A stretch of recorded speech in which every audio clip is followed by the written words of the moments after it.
Namaste. My name is Jyoti. I have been an HR professional for 20 years, worked in the corporate as HR professional. But finally, looking for my roots in Kashmir, I met my guru who taught me Sharda with a request that he will teach me only if I took Sharda forward and not leave it to just my learning. Esteemed panelists, I'm here today representing Core Sharda team, and I will start my discourse today by giving a Shraddhanjali to Dr. T.N. Ganju. He left his mortal body to proceed for his final journey this week.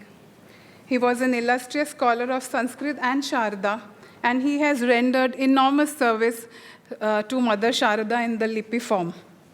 He was also an awardee of Sharda Samman.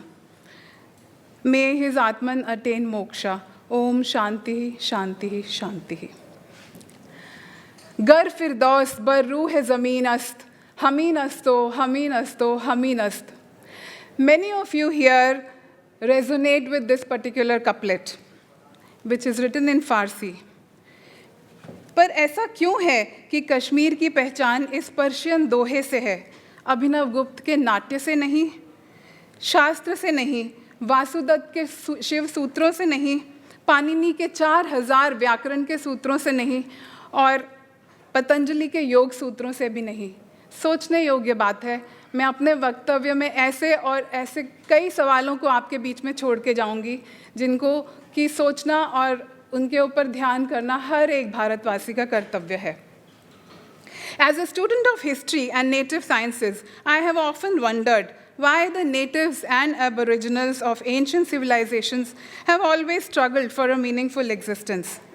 Why have they become relics to be kept in the museums? Did America not exist before Columbus discovered it? But where are the Red Indians today? They are nowhere to be found. I have reached the conclusion, and that is that their extinction is the price they paid for their hospitality. Similar is the story of my once glorious Kashmir, Jammu and Kashmir. Each time I say Jammu and Kashmir, believe me, I also have gratitude for my Ladakhi and Balti brothers and sisters for the beautiful people that they are and for the vibrant and rich culture that they represent. Kalhan, Kashmir, as Rajji said, Kashmir has a long history of more than 5,000 years, and Kalhan has been an established historian from Kashmir. He has recorded kingdoms of Kashmir with Gonanda and Damodara as kings to be the contemporaries of Kauravas and Pandavas. Where are the aboriginals now? Out of the 5,000 years of history of Kashmir, more than 4,000 years saw the era of knowledge exchange, research, and production of some of the extraordinary literature in varied disciplines, which has no parallel in the world even today. Kshemendra, जो कश्मीर के बहुत ही प्रख्यात कवि और विचारक रहे हैं, वो समय मातृका जैसे व्यंग और कटाक्ष अपने उस समय की सोसाइटी पर लिख रहे थे जबकि western world, when the western world was struggling to read and write. So that was the level of knowledge that we attained more than 7-8 centuries ago. Jammu, Kashmir and Ladakh were integrated regions, and the common thread between them was not only the shared ethos, but also spirituality, and yes, a common script. Many of you will be surprised. Yes, Sharda is the mother of many Himalayan scripts. It descended from the Gupta Brahmi and is the mother of all Himalayan scripts and also extended up to northern India, where Punjabi, Assamese, Bengali, and also Oriya have come out of Sharda. And also Gurumukhi, yes, thank you for correcting me. Also Tibetan. Sharda is the mother of Dogra Akhar, Tankri, Landa, Gurumukhi, and also had influence on Assamese and Bangla too. Up to the 13th century, Sharda was the script which was used to write Sanskrit in the whole of North India. कई शतकों तक कश्मीर में शारदा लिपि का प्रचलन था। अनगिनत पांडुलिपियों में इसका प्रमाण मिलता है। किंतु कश्मीर का लगभग पिछले 700 साल पुराना इतिहास बहुत ही दर्दनाक और विनाशकारी रहा। आक्रांताओं ने कश्मीर से वो सब छीन लिया जो 4000 साल से कश्मीर का प्रतीक था, और कश्मीर की महागाथा अनगिनत पांडुलिपियों में दबकर रह गई। वो कश्मीर जिसकी पहचान संगीत, नाट्य और नृत्य से होनी चाहिए थी, यही सब चीज़ें आज कश्मीर में निषिद्ध हैं। Music, dance and drama are haram in Kashmir and are not played. We all know about it. What is the reason? This is another question I am leaving for you as a food for thought.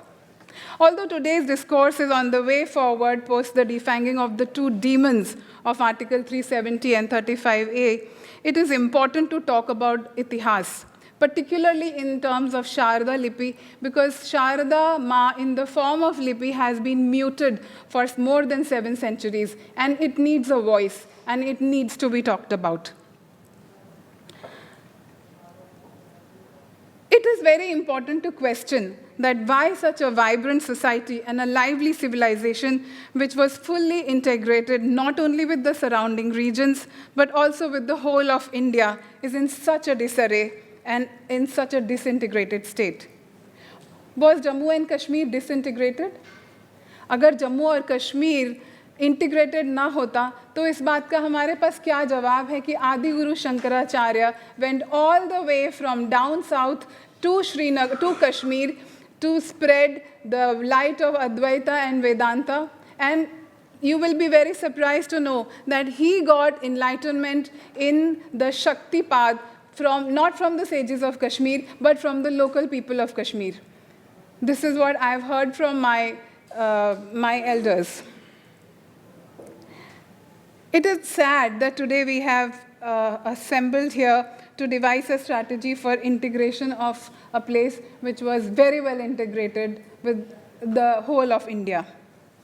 When did Kashmir get disintegrated? Another question to ponder.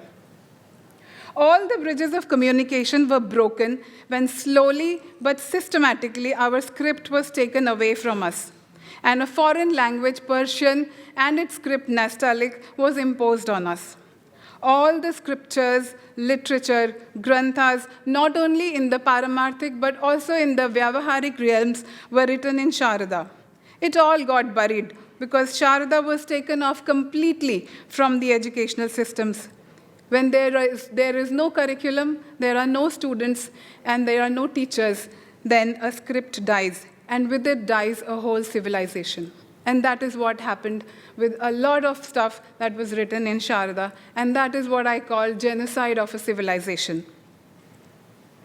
And this is the reason why hardly any Kashmiri literature is present today in Sharada post the Golden Era.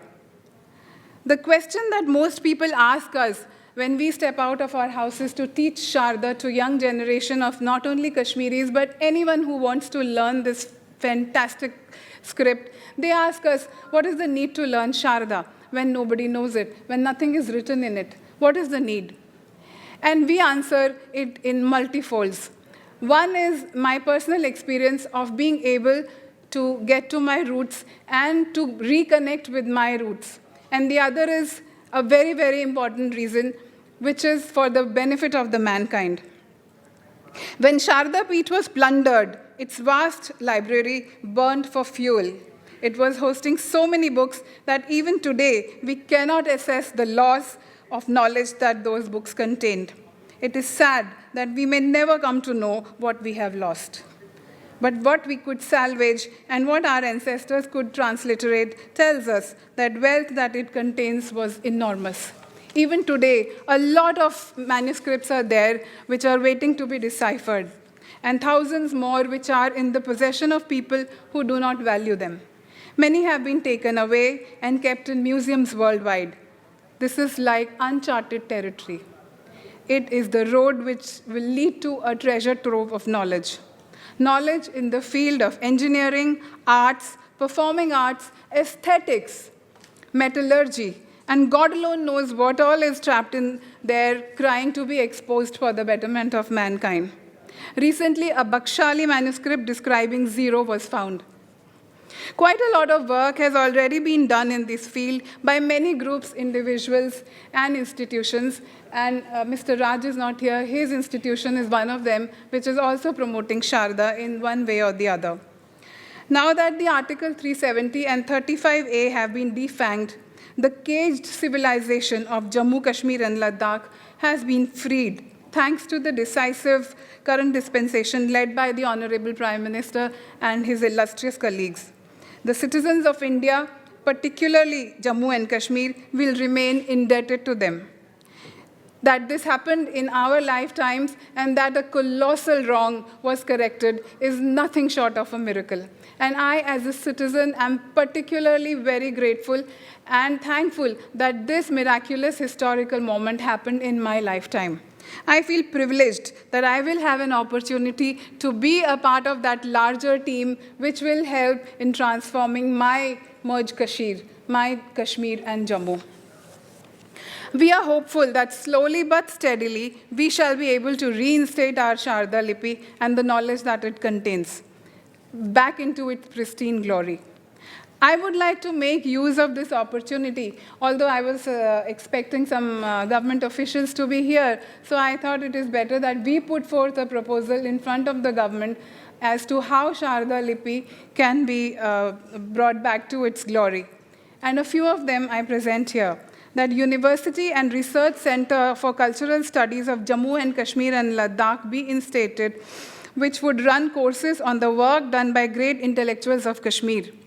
Awards to be constituted for excellence in the fields of Trika Shaivism, Buddhism, Shakta Tantra, etc. Celebrate Sharda Divas. We all know we are celebrating Hindi Divas since yesterday. So celebrate Sharda Divas, at least in the Union Territory, to venerate the script. Kashmiri was one of the 14 languages mentioned in the 8th schedule. But where do we find it? We find it only on our currency notes. And that too in a script which was alien to us, in Nastaliq. We demand that Sharda be given its due status as per the Constitution of India. Establish chairs in Indian universities for the study of spiritual sciences at the places of their own origin, rather than in the Western universities that may have their own biases. I would like to call the attention of this House to the fact that just like our deities in the form of Vigrahas have been stolen over centuries and have found themselves in museums and art galleries the world over, our invaluable Sharda manuscripts are also scattered illegally all over the world, either sold to or smuggled by foreign travelers, some with good intentions and some with not so good intentions. Even after the exodus of Kashmiri Pandit community, many manuscripts have gone into the hands of people who do not value them.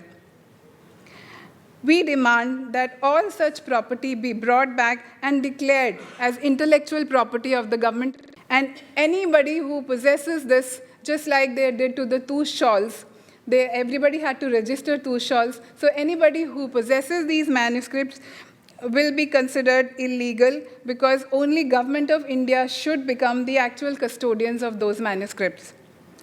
Then these manuscripts should be digitized and made available to research scholars, archaeologists, mathematicians, artists, drama and theater people for the kind of information that they contain. Effort is already being made to teach Sharda at a few universities, but like I said, a lot more needs to be done. It needs to be systematically reintroduced in the curriculum of J&K at least. Only then can it find its place in the mainstream. Sharda scholars must be gainfully employed as lecturers, transliterators, and curators so as to make learning Sharda a lucrative affair.